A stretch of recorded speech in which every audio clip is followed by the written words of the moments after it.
Jy is ingeskakel op Groot Plaas. Ons gas saam met ons vanoggend Frikkie van Loggerenberg, hy's hoof van beleggingsstrategie en die uitvoerende beampte van IFSA. Frikkie, goeiemôre, welkom terug. Dankie Doopie, goeiemôre. Heerlike herfsoggend wat ons vanmôre het. Ja, is 'n knyp in die lug, né? Nee, is bietjie vars. So, kom ons praat gou 'n bietjie oor die grootste uitdaging wanneer dit kom by generasiewelvaart, veral wanneer dit kom by ons boere. Hoe skep mens daai generasiewelvaart? So Doopie, wat ons hard en duidelik kan sê in Suid-Afrika, dis nie juist die skepping van die welvaart wat die probleem is nie. Ons het generasieboere of ons het boere wat oor dekades regtig kliphard werk, die regte dinge doen deur die seisoene en hulle skep waarde. Nou, die probleem is om daai welvaart oor te dra na die volgende generasie toe met die minste hoeveelheid impak en die minste hoeveelheid finansiële implikasie, as ek dit so kan sê. Want 'n boer se grootste bates lê in sy grond, lê in sy toerusting, lê in sy insetkoste.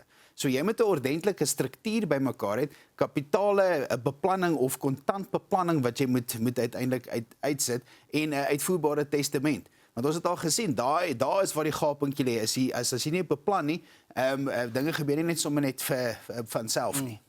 So, wat is dan nou die nagevolge as daar nie 'n ordentlike uitvoerbare plan in plek is nie?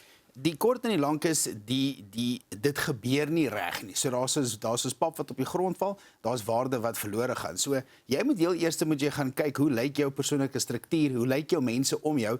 As jou kinders te jonk is om oor te vat en daar's niemand wat daar is nie, of jy's in die ouer kant en jou kinders wil nie boer nie, jy moet planne begin maak. Hoe lyk daai situasie? Die volgende ding is prakties. Jy moet, wie ook al oorvat, moet toegang hê tot jou bankrekening. Hulle moet weet hoe lyk jou dokumente. Jy moet 'n uitvoerbare testament hê.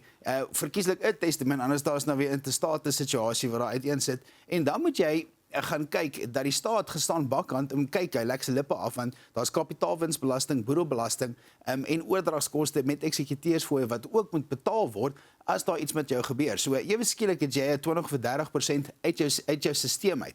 En dis weer eens 'n struktuur wat dan moet gekyk word om seker te maak dat jy kan oorleef.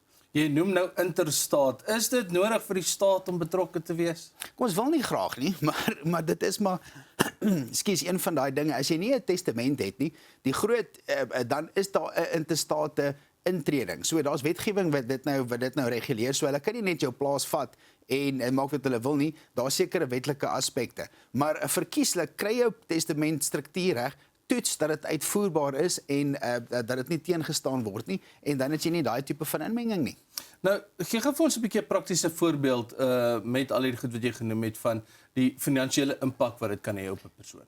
So Doopie, as ons nou mooi gaan kyk, as jy 'n plaas het van 20 miljoen rand se waarde, jy het 'n 20% boedelbelasting wat 4 miljoen rand is, jy het 'n komponent van 'n kapitaalwins, jy kan dit afhangende, daar's 'n klomp sommetjies, maar sit 'n miljoen rand daarby ten minste, en dan het jy dan jou eksekuteurs vir nog 1 miljoen. So dis 6 miljoen rand wat uit jou stelsel uit moet gaan. So jy moet of 'n stuk grond verkoop, of jy moet jou toerusting verkoop wat jy nou nodig het, of jy het jou insetkoste wat jy moet laat gaan, of jy moet gaan geld leen.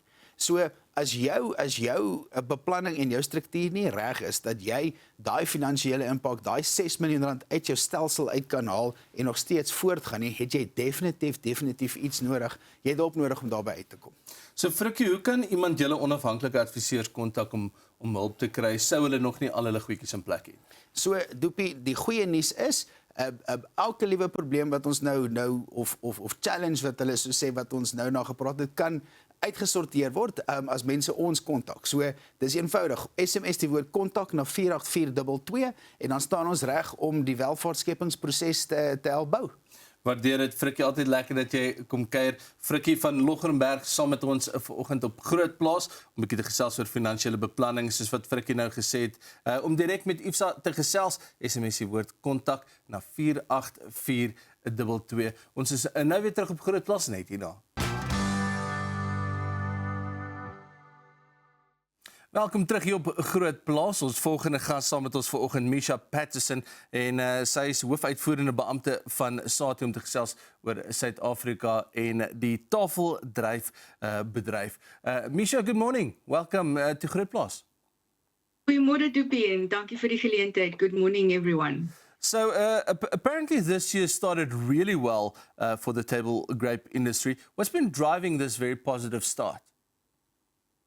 Well, Dupi, yeah, thanks very much for the question. We had a good start to production, and that was largely due to favorable weather conditions across the 5 growing regions in South Africa.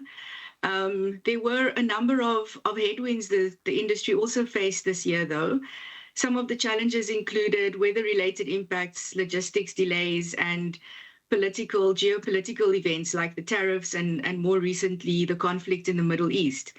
So, all of these can have significant impacts for an export-driven industry like table grapes, but we remain resilient. And from a production point of view, the volumes packed have very closely aligned with the crop estimate, which is slightly higher than last year, and that indicates stable production for us. So our season is now winding down, and we do expect to reach our crop estimate. So producers remain focused on practices that support quality in line with the industry's objective to position South Africa as a preferred supplier. So yeah, table grapes, the sector still remains an important contributor to export earnings for the country, as well as rural employment, particularly in the Western Cape, Northern Cape, and Limpopo areas of the country. So you've mentioned the 5 production regions are all currently harvesting. How important is this for the industry? Well, we're actually at the tail end of our harvest now, with the last bit of volumes coming from the Hex River region. And it is really important. The fact that we have 5 production regions means that we can expand the marketing window in which we offer produce to the global markets. And it also means that we've got different weather conditions across these regions, which enables us to offer different cultivars at key points when the market requires them. So South Africa holds an important place in the global market. So we are one of the leading exporters. We are the 4th largest by volume, and we are the 3rd largest in the Southern Hemisphere. Some of our key markets are the EU and the UK, which collectively receive almost 80% of our product. And reaching the crop estimate this season indicates that we have a stable production base and a well-developed export industry. We hold strong relationships in the market, and growers continue to invest in strategies and practices that help us remain competitive. So the industry expects roughly around about 80 million cartons for export in 2026. How does that compare to our exports of last year? Yeah, it's just under 1 percentage point higher than our volumes last year. And when you look at the major exporting countries across the world, the largest being in the Southern Hemisphere being Chile, Peru, and then South Africa, something that stands out about us is we've had a relatively stable production volume over the last 10 years. And that is important for supplying your clients in the international markets. Reliability, consistency of supply are some of the most important factors. And as mentioned, we believe that the relatively stable volumes we've seen indicates a strong production base and a good export standing. We've had relatively similar export volumes for the last few years, with the exception of two seasons ago when we were a little bit down due to heat wave in the Orange River. Fortunately, as we said this year, overall, there were favorable conditions across the growing areas. We had some rain in the Hex in the later part of the season, but again, we were able to meet most of our objectives in the market. So, Misha, just correct me if I'm wrong, but apparently we've done really well with the amount of production that we've had. But South Africa produces table grapes on only about 19,400 hectares. Do you expect this area to grow? That's correct, about 19,400 hectares across the 5 regions. We don't expect to see a huge increase in the hectareage. What has been apparent in the last few seasons is that the yield of the cultivars, particularly the new varieties, has increased. So even though there was about a 2 percentage point decrease in the hectareage year on year, we have seen that yield increasing, and cultivar choice and variety selection is a key component to supplying the market with preferred cultivars and remaining competitive. So you mentioned exports to the US and the UK. With the current situation that's happening in the Middle East, have we seen an impact in those exports? Yeah, so I mean, in terms of the USA and the Middle East, both of those have impacted our industry.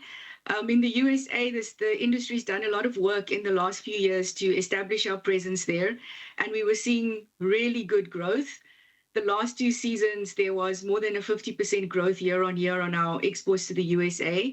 But the trade uncertainty we faced this season in terms of tariffs was an issue. So for the large beginning part of our season, South Africa had a 30% tariff in the USA compared to 10% by Chile and Peru. And, you know, it makes the playing field uneven. So it does cause certain challenges. And we observed that the volumes going to the USA were considerably lower than in the past.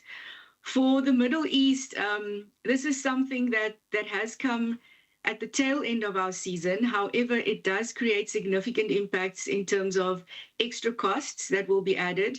And ultimately, any extra cost in the value chain needs to be absorbed by the producer. And it has also disrupted, you know, global supply chains, shipping routes needed to be changed. So an important takeout for us there is how much global fresh produce trade is increasingly exposed to geopolitical disruptions. So how are delays and disruptions at the Port of Cape Town affecting our exporters and producers at the moment?